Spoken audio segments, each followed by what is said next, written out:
할렐루야. 3월 2일 말씀으로 여는 아침 시작하겠습니다. 오늘 우리에게 주신 하나님의 말씀은 마태복음 19장 13절에서 22절 말씀입니다. 그때에 사람들이 예수께서 안수하고 기도해 주심을 바라고 어린 아이들을 데리고 오매 제자들이 꾸짖거늘 예수께서 이르시되 어린 아이들을 용납하고 내게 오는 것을 금하지 말라. 천국이 이런 사람의 것이니라 하시고 그들에게 안수하시고 거기를 떠나시더니라. 어떤 사람이 주께 와서 이르되 선생님이여 내가 무슨 선한 일을 하여야 영생을 얻으리이까? 예수께서 이르시되 어찌하여 선한 일을 내게 묻느냐? 선한 이는 오직 한 분이시니라. 내가 생명에 들어가려면 계명들을 지키라. 이르되 어느 계명이오니까? 예수께서 이르시되 살인하지 말라, 간음하지 말라, 도둑질하지 말라, 거짓 증언하지 말라. 내 부모를 공경하라. 내 이웃을 내 자신과 같이 사랑하라 하신 것이니라. 그 청년이 이르되 이 모든 것을 내가 지키었사온데 아직도 무엇이 부족하니이까? 예수께서 이르시되 내가 온전하고자 할진대 가서 내 소유를 팔아 가난한 자들에게 주라. 그리하면 하늘에서 보화가 내게 있으리라. 그리고 와서 나를 따르라 하시니 그 청년이 재물이 많음으로 이 말씀을 듣고 근심하며 가니라. 아멘. 요즘 들어 아동학대에 관한 뉴스가 부쩍 느는 것 같습니다. 최근에 일어난 정인이 사건은 온 국민을 충격과 공분에 빠뜨린 사건이라고 할 수 있습니다.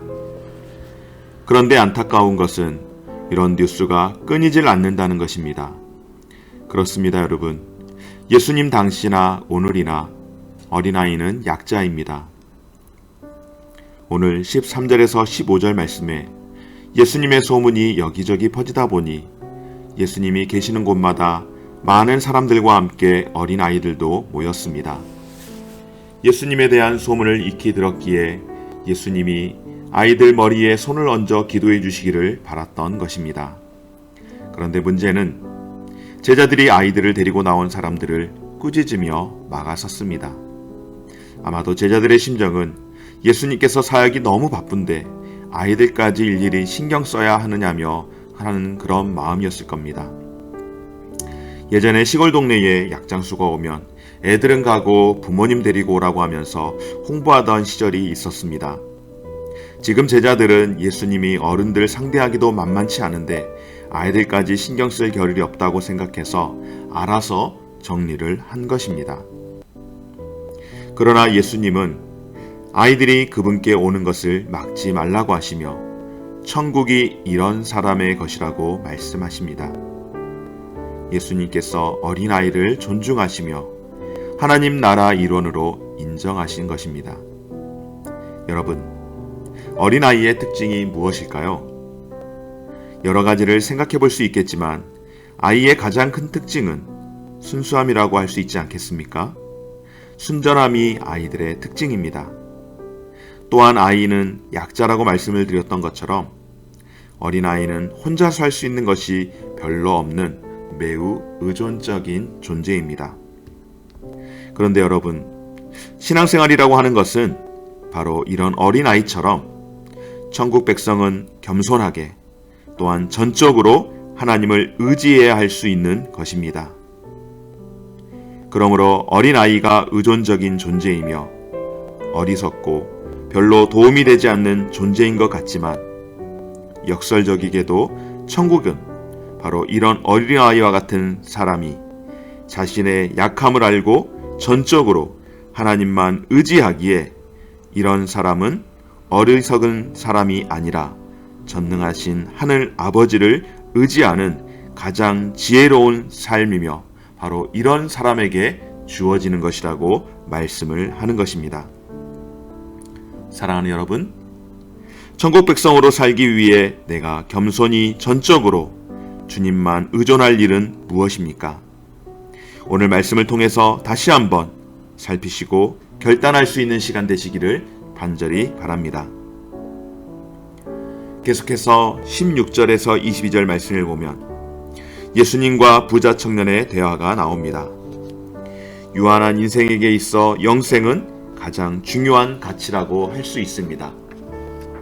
오늘 한 청년이 예수님께 영생 얻는 법에 관하여 질문을 합니다. 선생님이여, 내가 무슨 선한 일을 하여야 영생을 얻으리이까? 아마도 부자 청년은 자신이 모든 것을 갖추었다고 생각을 했는데 영생에 관한 부분은 자신의 힘으로 해결할 수 없는 고민이 있었던 것 같습니다. 그래서 나름대로의 방법으로 계명을 지키고 선한 일을 행하며 살아왔지만 아직까지 그는 해답을 찾지 못한 채 예수님을 찾아온 것입니다. 그런데 예수님의 대답이 계명을 지키라는 것입니다. 그래서 부자 청년은 자신이 모든 계명을 지켰다며 자신의 의를 드러내며 내가 이 모든 것을 지키었사온데 아직도 내게 무엇이 부족합니까? 라고 자신의 의를 확실하게 드러냅니다.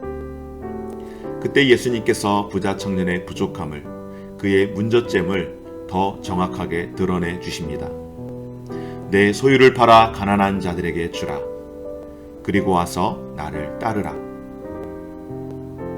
바로 부자 청년의 부족함은 그가 많은 소유를 가지고 있었던 것입니다. 부자 청년에게는 물질이 많고 물질에 대한 애착도 있었습니다. 그는 진실하게 사는 듯 했으나 물질에 대한 애착으로 오히려 말씀을 온전히 쫓지 못하고 순종하지 못하는 사람이었습니다. 오히려 부자 청년에게는 물질이 많음이 원인이 되어서 예수님을 온전히 따르지 못하게 하는 걸림돌이 되었던 것입니다. 사랑하는 여러분, 우리에게 있어 부족함의 요소는 각기 다르지만 중요한 것은 우리는 우리의 부족함, 약함을 찾아서 그 부족함을 해결해야만 예수님을 온전히 따를 수 있음을 기억하시기 바랍니다. 예수님의 제자로 온전함을 위해 내려놓아야 할 것이 무엇인지 살피는 그런 귀한 이 아침 되어지시기를 바랍니다. 오늘 부자 청년은 영생을 얻기 원하였으나 영생은 선행으로 얻을 수 있는 것이 아닙니다.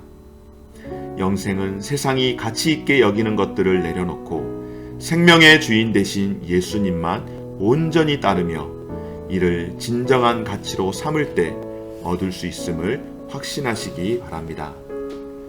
예수님께 완전히 순종하겠다는 마음으로 예수님의 주권 아래 굴복하는 것, 그것이 어찌 보면 가장 유치한 것 같지만 가장 지혜로운 영생의 삶임을 믿음으로 살아갈 수 있는 오늘 하루의 삶이 되어지시기를 주의 이름으로 축원합니다.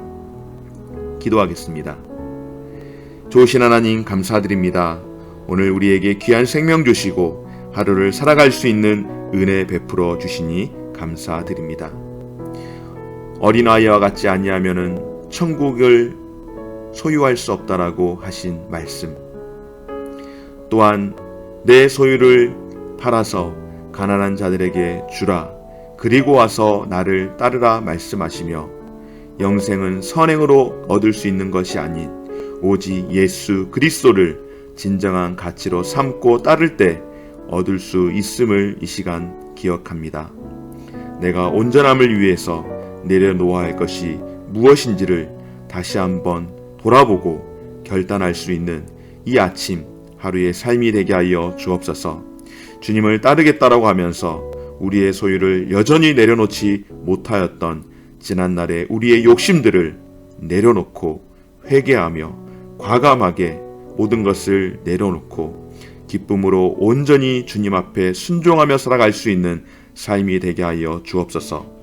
주님만 사랑하고 의지하는 마음으로 하늘 보화를 쌓으며 믿음으로 또한 어린아이와 같은 삶을 살아갈 수 있는 삶이 되게 하여 주옵소서.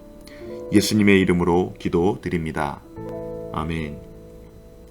하늘에 계신 우리 아버지여, 이름이 거룩히 여김을 받으시오며 나라가 임하옵시며 뜻이 하늘에서 이루어진 것 같이 땅에서도 이루어지이다.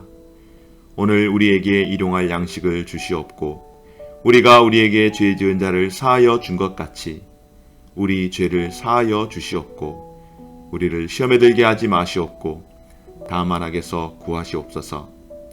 나라와 권세와 영광이 아버지께 영원히 있사옵나이다. 아멘.